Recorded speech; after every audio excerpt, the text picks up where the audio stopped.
Welcome back to the False 9 TV channel. I appreciate you coming by and spending a little bit of the time out of your day with us. So today we're going to be talking about 10 guys that played for the USMNT that you have forgotten about that still play. So for example, maybe these are going to be some guys that got a couple of caps in that really weird time that we had before Berhalter but after Bruce Arena. Maybe they had a couple of Camp Cupcake call-ins. Just something like that, just to give you a heads up, an idea about what you're looking for today.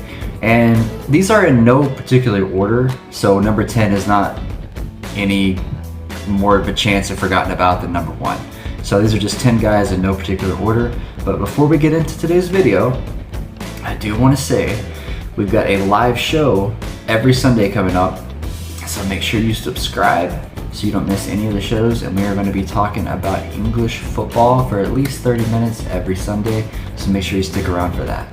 Let's get into today's video. Starting off today's list at number 10, we've got Dwyer. And first of all, the streets will never forget that 2017 Gold Cup run that he had. Dwyer brings 100 MLS goals. The guy has just had a hell of a career.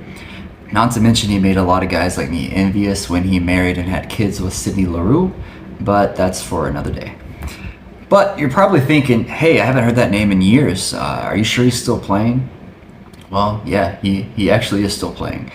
And he's playing for the USL Championship club named Oakland Roots, where as of the recording of this video, he has not logged a single goal or assist. So take that for what it's worth, but you can catch him playing in Oakland. At number 9, we've got Saief. Yeah, remember this guy? Hey, after a transfer to Anderlecht and making a one-time switch from the USA from Israel, we thought we might have a guy here. But as quickly as he rose through the ranks, he also fell.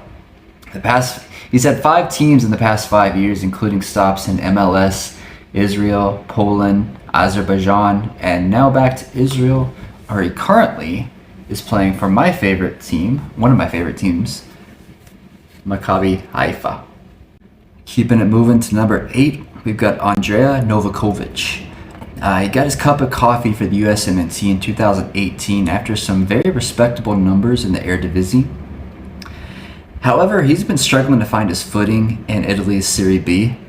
He's currently on his 4th club in 4 years, as he's on loan now at Bari from Venezia. And he's a very tall striker, and physically he's got some tools. But at 27 years old, if he has another stinker, this future kind of looks pretty bleak for him. But he is at Bari, he's in a decent club, he's got a decent situation ahead of him. Hopefully he can get it together.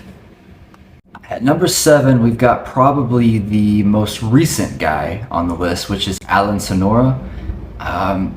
Sonora's time with USMNT seems to already probably be over. After getting noticed at Independiente by Greg Berhalter, he got an extended look in 2023, making 5 appearances. He secured a move to FC Juarez in Liga MX, where he only featured in 8 matches. And after this short stint, he headed back to Argentina to link up with his brother, where you can still find him playing today. At number 6, we've got Juan Audello. And I'll be the first to admit, this is the first one on the list that I myself just completely forgot about. Juan was a bona fide stud and can't miss prospect for the USMNT back in 2011, all the way back in 2011. And believe it or not, yes, he still plays. And even more surprising, he's just 31 years old. And think about that. He's 31 years old and was playing for the USMNT in 2011. Anyway, after a random stop at Stoke City where he was a loaner to the Netherlands, he's been an MLS or a USL lifer, and get this, he's never had a season in his near 15-year career of double-digit goals. And just mind you, he is a forward. And in 2022, he nearly had his personal record for goal tallies. I think he had 8 goals that year.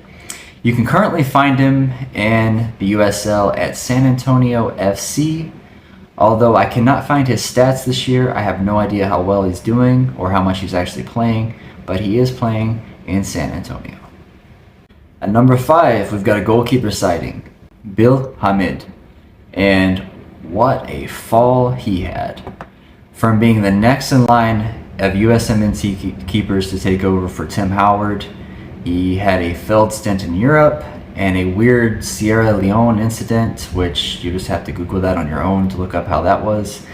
And it just kept pouring for him. When it rained, it really poured for Bill. In 2023, he tried to get back on track at Tim Howard's USL squad, Memphis 1901, but he struggled. He then dropped down a few more levels to play for Northern Virginia FC. Bill now plays in the NPSL for the Virginia Dream, who have one of the coolest crests I've ever seen, by the way. Look it up if you don't believe me. Who play at the local high school. So if you're in that area, go catch a game and you'll see the guy who at one point was considered the next in line to take over for Tim Howard. Keeping on the subject of goalkeepers, I'm going to cheat a little bit here, and his last name is going to give me permission to actually do that. And that is number 4, Jonathan Clintsman. And again, I know I'm cheating a little bit here as he never had a senior cap, but he was invited into a few camps and he made over 30 youth appearances. Plus, he's had a really interesting half a decade, and it's an excuse to get another keeper on the list. Back in 2019, he was released from Hertha Berlin for being too American. If you don't believe me, you can look that up as well. Afterwards, he signed really quickly with St. Gallen in a very respectable league, the Swiss Super League. He must not have impressed with them either, as he was gone after 0 appearances and just 1 season. Clintsman then probably had the most successful run of his career ever, where he played for the LA Galaxy a number of times from 2020 to 2023 before being let go. There were rumors not too long ago that he was on pace to sign with the Hibernian in Scotland. We're considering he would presumably have been the backup to David Marshall, but that just never panned out.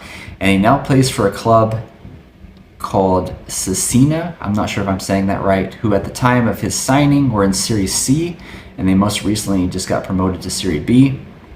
I have no clue if he's the starter or not there, but he was not playing at all in the preseason, so I'm going to assume that he is not their starter, which is also quite an interesting scenario that he signed for them. But nonetheless, you can still catch him playing in Italy. At number 3, we're bringing in the big guy, Terence Boyd. He's only made 2 appearances for the USMNT since 2013, but at one point, Boyd was a can't-miss prospect. Since his last appearance in 2016, he's played for 5 different clubs, including a short spell in MLS with Toronto that did not go well. For the most part, he's been a Bundesliga 2 and 3 player, and quite productive at that. He had 18 goals just 4 seasons ago. This year you'll find him playing for, oh, this is going to be bad, Waldhof Meinenheim in the Bundesliga 3, where if history shows, he'll be around double-digit goals for the club this year. And go ahead and make fun of me for how I pronounce that, because I'm sure it was terrible. At number 2, we've got Dwayne Holmes. And not that long ago, Holmes would have been a lock starter for the USMNT. It just so happens for him that he had to be around when the most talented generation of midfielders we have ever had also are around. Talent-wise, he was hitting his prime and form just when guys like Weston McKennie were ready to come in, and he just could not overtake Greg Berhalter's favorite vibe guys, even though talent-wise he was definitely ahead of them. And by that I mean guys like Paul Arriola and the Seattle Sounders guy, I can't think of his name right now. But Holmes is about to enter his 8th season in a row playing in the championship, which is quite a feat. He impressively has over 80 appearances for clubs like Huddersfield, Derby County, and Scunthorpe back when they were actually decent. Now you'll find him playing his 2nd year for Preston North End, who finished all the way in 10th last year. And finally, to close this list off, at number 1, we've got Jonathan Aman. A very quick winger that I'll admit I had higher hopes for than what has panned out for him thus far. Though at 25 he can still make some noise in the future and possibly turn it around, but he has USMNT appearances in 2018 and 2019. There's not really much to mention here, as he's only played for 2 clubs in his career, both being in the Danish Super League. He currently plays for, again, this is going to be hard for me, Lyngby, which is his current club that has not had success in quite a while. So who knows, maybe Aman can make a name for himself this year and get the team back to relevancy. And if he does that, the USMNT's winger pool is not necessarily that great. Maybe he can work his way back into the conversation, although it's very highly unlikely. But stranger things have happened. Thank you for tuning in and watching today's episode. You're going to be finding us a lot more active on here. As I mentioned in the beginning of the video, we're going to be having a live show, so make sure you stick around for that and hit subscribe. Turn on some notifications if you don't want to miss our live videos. Thank you so much for watching. Please leave a comment on how many of these you have forgotten about, and if you think anybody should have been added to this list, it's still currently played. Have a good day, guys.